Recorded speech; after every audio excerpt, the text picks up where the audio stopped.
worked with us. So these are the people that work in the department, and that's our email address, cdk.edu. That way it can be answered by any of us, and you can get a quicker response. I was in the military, so in the military we always told you what we were going to tell you. We tell you it, and usually we tell you what you told you, but we won't do that at the end. We formed since our theme was behind the scenes, we formed our whole thing as a movie. So Act 1, Scene 1 is actors and extras, which is adding faculty and students. Act 2, Scene 1 is cut and copy, merging and copying courses. Act 3, Scene 1 is streaming the dailies, YouTube and Blackboard. Act 4, Scene 1 in the can, which is file storage. Act 5, Scene 1, which is phrase, which is wikis, blogs, and journals. And last, the majority representation is going to be audience participation. So you all can actually ask questions about the things that you have questions about. I'm going to talk briefly about adding faculty and students. This is a problem that we've had over the last year that's come up quite frequently. And I don't know if faculty know that you can never add a student to your Blackboard class. If you do, Snapshot, the program that continually updates Blackboard, will remove that student and deactivate them. That requires the Blackboard administrator to actually go in and do some programming steps for that to be fixed, which is time consuming. So we want to try to avoid that if at all possible. If you have to add a student to your class for whatever reason, you need to contact the registrar. What about graders and such? Because they are supposed to be students and... I'm going to get to those in just a second. There's also, if you want to add faculty or graders to your class, there can only be one instructor in the class. There should be only one instructor in the class. Other people that are added should be added in the roles of TAs or graders. A TA role has the same capability, more or less, as an instructional role, so you can add those. If you have any questions or you're not sure, you can always send us a help ticket, and we will go ahead and do it for you. So that's not a problem, because that way we know we'll enter them as they're supposed to be entered, and not, because we had some people enter 2 people as instructors, and what happens is the next time that instructor goes to teach a class, they'll be deactivated in the system. So they'll have to be reactivated again. So that again causes a programming issue. For adding enrollments, that's where I talked about if you're on the add enrollment screen, which you get to from the system admin page. If you see the role, that's where you actually identify the role, and it's really easy for somebody to just forget to change that and put somebody in as a student when that was not their intent. But if they're in there as a student, it's easy.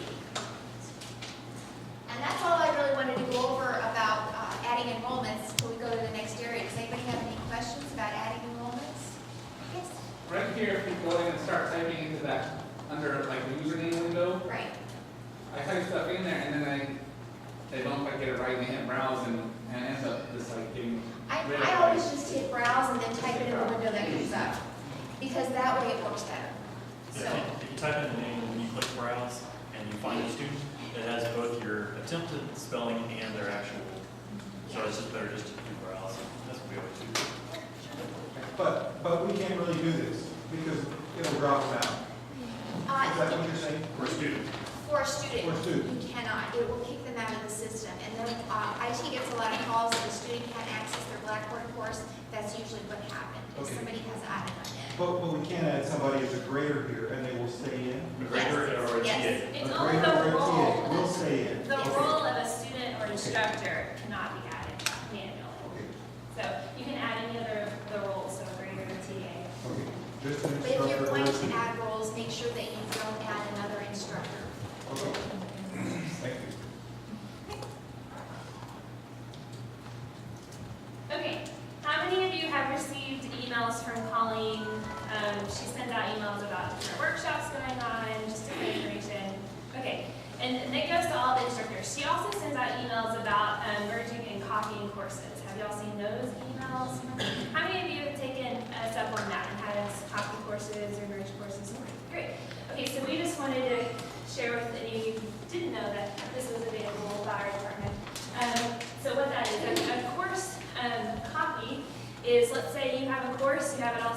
with your announcements, homework, PowerPoints, any kind of resources, links, and you don't want to have to transfer those over the next semester, you can contact our department and we will do a course copy.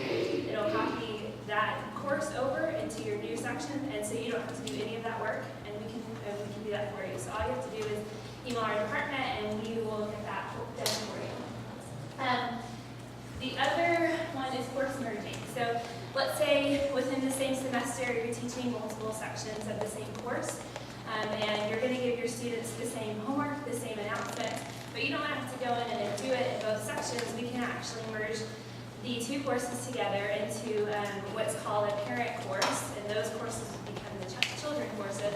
And then the students would still see, if they're enrolled in section 1 or section A, they'll still see section 1 or section A. And then the students maybe enrolled in section 2 or section B will still see that section number. But when they go in, they're all in that same course together. And so ways that you'll know that you might, in your children courses, they'll have this at the top of your course to tell you you're in the wrong course. So that way you'll know that if you ever click into the wrong course that you've merged together, this is what it will say at the top. It will say that the students will not see changes made in this course, please work in the master course. And so you can click on that link and it'll take you to the master course. And then another thing that will show you that a course is merged is if you go in the grade center now, you'll have that column that shows up that says child course ID. And you can actually see where your students, which section of the course your students are enrolled in right there. But this will just allow you to not have to duplicate any kind of grade center columns or announcements. It just makes your job a little bit easier. So, do you have any questions about course merging? Once they're merged, can you still send section-specific announcements through the communications? Yes. Yeah, the way that would work is you would go in, even though it's throwing the warnings like on the previous slide, it would throw the warnings, but then you just go in and do an announcement. So you can still operate in there, and it's just saying, hey, everything you do on this section is not going to be duplicated. So you could do a single announcement in the parent, and it would go to both children, or you go into individual children and send announcements that way. We go to you to have that merged then, if we want to merge two sections, do you guys do that for us? Great, yes, we will. Yeah, and you would just have to email or call our department, and we can do that for you. Today is the deadline for semester-long courses or Module 1 courses. So if you would like us to do that for this fall semester, if you can email us today, we can get that done. And that's just because your students will have access to it this coming Monday, and we can't do any of the course copying or course merging once students have access to it. Because if they happen to start working in the course at all, and if we have to do a course merge after it, they would lose all of that information because it would not carry over into the course merge. Yes. Just to follow up on Tommy's comment, to send information to individual sections, once you've merged the courses for me, I don't like to keep all the children courses on my page, so I just operate within the merged course. I'll set up each section as a group inside that, so I can send specific announcements to a specific section, having set them up as a group within the merged course. That's worked really well. Somebody over here too had a question, comment? Yeah, you can sort then by the children courses. Go sort them. On the copy, is there any way that I can, something I'm not requesting correctly, take out previous students' discussion board? That's the one that does carry over, is the discussion board, and it doesn't carry them all over. It doesn't carry the users over. It just carries discussion board posts if they have any of those in the course. And so that is one thing that the instructor would have to come in and clean up from the course. It scrubs their names. It carries over the content, but it leaves the name and just says anonymous. So, but it might be useful that you remember the next semester what some students at the end of the spring semester are like, oh yeah, I do need to guide the discussion that way or.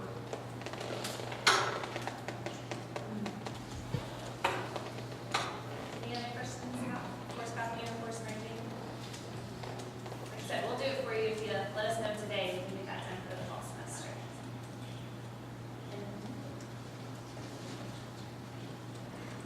going to be talking about how to use YouTube and integrate those YouTube videos into Blackboard in the best way. So just starting off, a basic overview of YouTube, because I know some of you may have used it, some of you might need a little bit brushing up. When you go to the page, what you're going to want to look for is up in that top corner, there's an upload button that will bring you to this screen, and you have a couple of options from there. You have, right in the center here, you can use that to upload videos that you already have. So say we produced a video for you, or you have some that you found and you downloaded to your computer, you can upload it through that. If you have a webcam and say you just want to record an introductory thing for your students or just a quick message to them, there's an option right up there to record from a webcam. I put in there, it's sort of a quick and dirty way. It's not going to be the highest quality video. It's going to be like if you were Skyping with them, that level of quality. You also have the option of going in and doing some very basic editing on videos that you've already uploaded to your YouTube account. Now, after you've chosen to upload a video, you'll be brought to this screen, which has a couple of options. First of all, you have the title and the description. Now you have something called tags, which are basically used when someone's searching for a video in YouTube. The viewers won't see this, but when the search engine goes and starts searching for videos, it will look at those tags and use those to pull up videos. You also have the availability of choosing what audience can see it.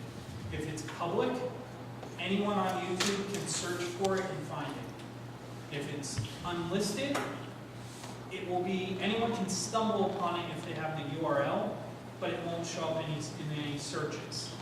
And you also have private, which requires you to physically put an email address of who's able to see it. They have to have a YouTube account and log in to do that. If you set it to private, you will not be able to embed it into Blackboard.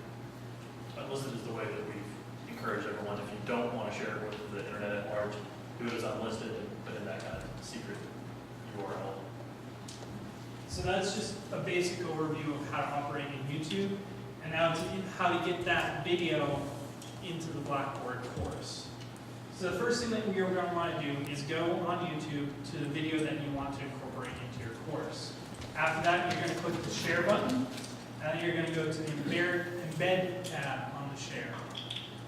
There's going to be a little checkbox that says show recommended videos after this is done. I recommend unchecking that just to avoid random videos that come up at the end of YouTube. And then there's going to be a box with a whole bunch of weird-looking code in it. You just want to copy that code. That's what's known as embed code. It tells other programs how to interact with the video.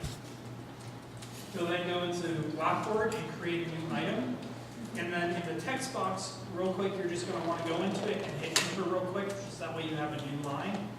And then you'll click the HTML button, which is in the lower right of all those buttons there. That'll bring up a page like right there. And what we'll initially see is greater than, or two of the arrows with a P, and then that again with a slash P. That basically is start of paragraph, end of paragraph. You want to go to the second set of those and paste the embed code from YouTube in between those two symbols. That basically says, I want the second paragraph to have this YouTube embedded into it. After you click update on that window, it will close and you'll have this big yellow box in your text box for designing the item. That yellow box means that you did it correctly. It's not something that is broken. And that yellow box is where the video will show up in the item when you make it. And this is what the finished product looks like. So the students, it's embedded right in there. They just click play. It doesn't need to open up another window. They don't need to navigate to a URL. They just click play and it's right there in their course. So do you guys have any questions over that at all? It's really easy once you do it the first time. Yeah. Is there a video on our internet? I'm sorry? Maybe these slides will be available, or do you have a video that shows? We are recording and it will actually be going up. CPT has a YouTube channel and we're going to be putting all of those seminars. Also, we'll be asking for everybody's PowerPoint slides, because even with the video, you really can't see those slides very well, so the PowerPoint slides will be available as well. Yeah. One additional thing, with the YouTube side, YouTube, like Facebook, likes to randomly change their user interface for seemingly no reason.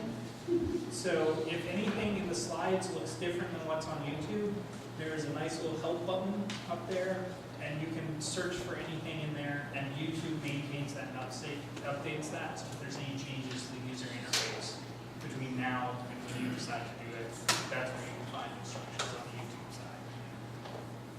And also, because we had this happen pretty often, people asking how to do this, we did create a wiki article on this. We have a how-to with screenshots on there as well, so you can review that. Are you moving away from Panopto? Panopto is good for copyright because it has you have to log in through Blackboard. Also, if you're recording lectures, it has the ability to create slides and stuff. This is more for, I just want to put up a video. The other consideration is our Panopto contract is that we're going to be having a group to look at other alternatives. And there's a lot of, some people really like Panopto, but it's limiting in the fact that you actually can't edit it. And there are other contracts out there that are much better than you can possibly edit it. Plus, of course, we have to consider cost. But one of the things that we'll look at as we look at the group and what everybody decides on is can we actually take what's already been done and have it transferred over so people don't have to redo anything. That's one of the important considerations. But this Panopto is a little bit more complex, but it's also more powerful of a tool. This is just a quick, simple, I want video in my course. You may discover a video that maybe another institution is doing that explains the concept very, very well. You want to integrate that, that's what this would be for. If it's something that you've made or a video you wanted to upload and you didn't want to use Panopto, then you can use YouTube this way.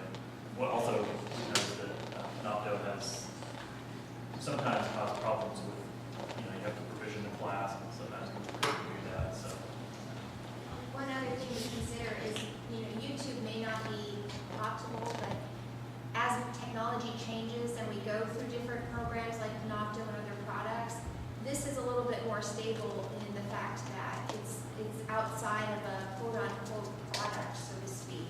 So you have a better chance of longevity of YouTube videos being good 5 years from now than you perhaps do in another system.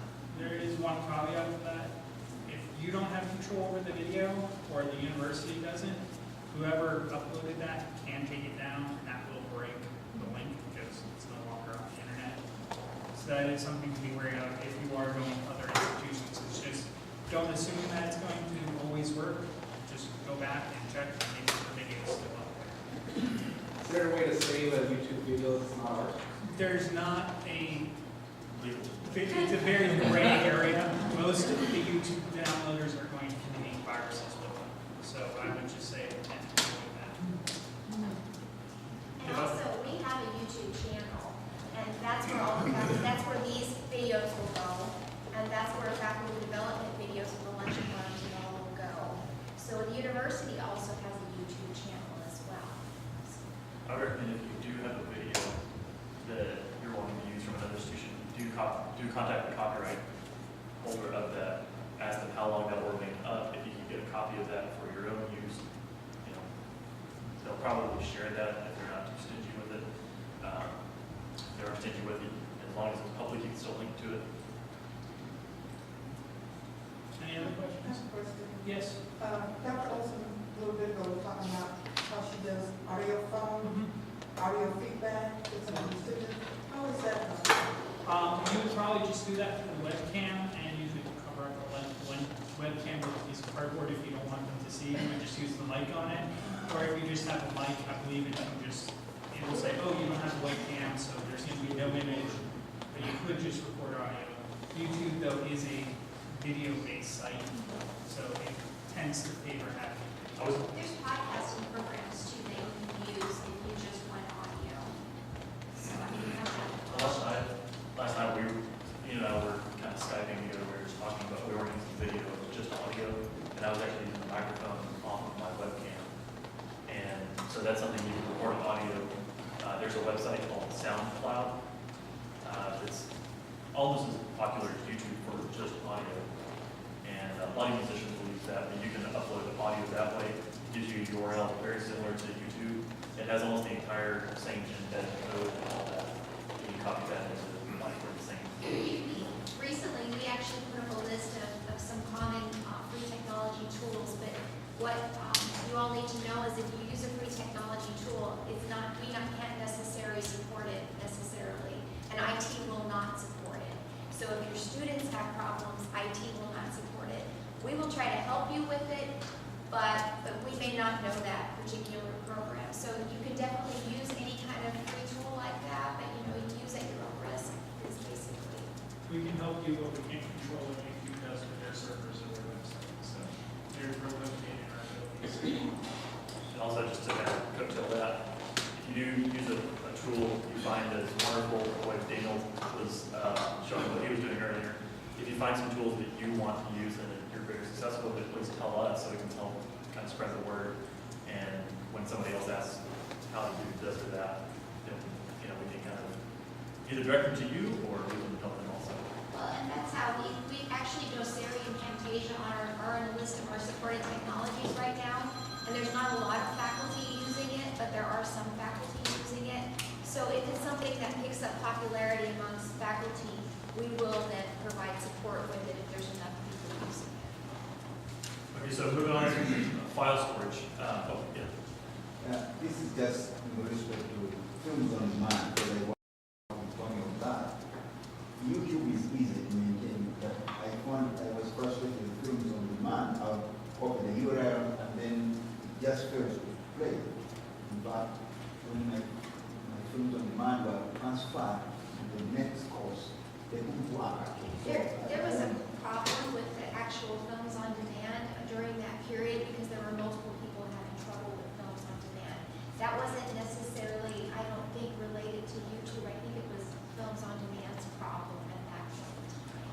So it's feedback, because I tried uploading them afresh and they didn't work. I just had now to go just to feedback from the internet direct or something like that. It's something with the way that the login privileges work with films on demand because you have to have a login. So, if you'll send us another email and then we'll encounter that each semester. So it's something that we definitely need to get ironed out. So if you want to contact us, we can sort of report or films on demand. I'll give you that. Right. So films on demand, file storage. So with file storage, if you have a very large file, and a very large would be something on the order of 10 to 20 megs. If you have a PowerPoint that's very large that you want to share with your students, or the publisher has given you a very large file, you have a video file that you just don't want to upload to YouTube or any of the video services, you can store them on Blackboard. Within our Blackboard courses, we have a file storage quota. It's 100 meg-ish. And so if you go beyond that, you just cannot save any more files to your Blackboard course. So how do you get that file into your course? What you do is you can use the content area that we have, the institutional content area. And to access that at the top, you'll see that tab that you've never clicked on before, probably. It's content and portfolios. It's a rarely used tab by those that aren't familiar with the content area. When you click on that, on the left side, you'll see institution content. You'll first be greeted with my content for whoever logged in, so there's more content like this. But right underneath that, you'll have institution content. And when you click on that, you will select if you're doing a graduate or undergraduate course. In this case, we're going to click on the undergraduate, and you select your discipline. And in this case, I'm just going to be uploading a file to the quantum mechanics class that we all love. So you click on chemistry and you do quantum mechanics. That was just a folder that came up there. So you choose the discipline, choose your course that you're wanting to upload to. And then to upload the file itself, there's a gray button at the top. Click on upload. And it's just as simple as uploading to your normal Blackboard course. And it will put that into that folder. Click on the choose file button. In this case, I decided to upload my thesis on green final theory. And that file will appear there, and whenever it's appeared there, you know it's good to go. Now, how do you link that back into your course? So this could be a file that you share with students. It's a very large PowerPoint, it's a video file, whatever. The way you did that in your course, normally you would click on Browse My Computer. That's the button on the left that you're used to clicking on to attach a file. In this case, we're going to click on Browse Content Collection. And then you burrow down back to where you uploaded that file. Into the undergraduate or graduate, select your course, select your section, and then click on the file itself. And this particular function is being used a lot more than we used it in the past in online courses. In the past, most of our online courses were smaller than that, the majority of them. As we're building more robust courses with a lot more video, we're having to move a lot of content to institutional content now. Another thing to note is that you don't actually have access to it, so you would actually have to contact our department and we can get you access to the folder that you need and let you know exactly where we've located that, so. Yeah, if you can't access, if you can't see anything in the institution content, do send us an email and we can get you the privileges to log into that. Next up is are some of the more rarely used tools available in Blackboard, wikis, blogs, journals. So wikis and blogs and journals are very, very similar. They operate. I think the code is probably the same thing. It's just all about the intended audience. I tell everyone that a journal is typical like a student journal. It would be between the student and you. So you're the sole audience for them, and then the student can go back and reflect on their learning, which has been shown to have great educational value. They reflect on how far they've come in the course. A blog is the same thing set up, except it's just accessible to everyone within the course. So it's like an open journal then, and students can comment and share their thoughts on someone's reflection. So the same way you use maybe a paper journal instead of having all those binders stacked outside your office. This is a whole lot easier to maintain, and then it also shows up in your grade book. It's all the one step. Over on the left side there, we have wikis. Wikis are a little more cumbersome to use for academic purposes. I would say for grading purposes. It's really, really hard to assess who added what to which section at what time, and who's responsible for this content and this content and that. It just gets really, really cumbersome. So I would maybe tell you to not use wikis for a graded assignment, but you can use it for an enrichment. If you're passing on the devotional sign-up sheets at the beginning of the semester that everyone loves to do, without fail, you're the student that's the last one to get it, and you get the day that you just are under so much stress, and so you don't want to have to do a presentation that day. With a wiki,